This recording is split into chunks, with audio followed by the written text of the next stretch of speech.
దసరా నవరాత్రుల్లో అఖండ దీపం పెట్టాలా, కలశాన్ని పెట్టాలా, ఇవి లేకుండా పూజ చేసుకోవచ్చా?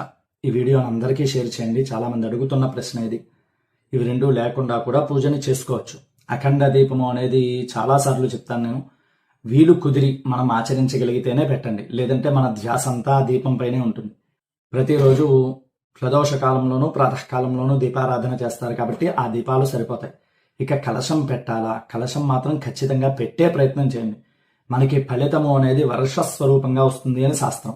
కాబట్టి ఈ కలశాన్ని పెట్టే ప్రయత్నం చేయండి. కలశంలో వరుణదేవుణ్ణి ఆరాధన చేస్తాం.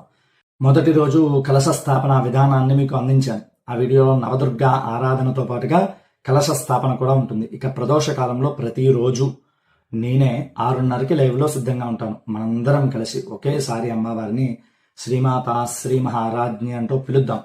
అందరం కలిసి చాలా ప్రశాంతంగా పిలిచి అమ్మవారిని అర్చన చేసుకుని చివరిలో పవలింపు సేవ చేసి అమ్మవారిని నిద్రపుచ్చిన తర్వాత చాలా ప్రశాంతంగా కార్యక్రమాన్ని ముగిద్దాం. ఈ వీడియోని అందరికీ షేర్ చేయండి. సర్వే జనా సుఖినో భవంతు.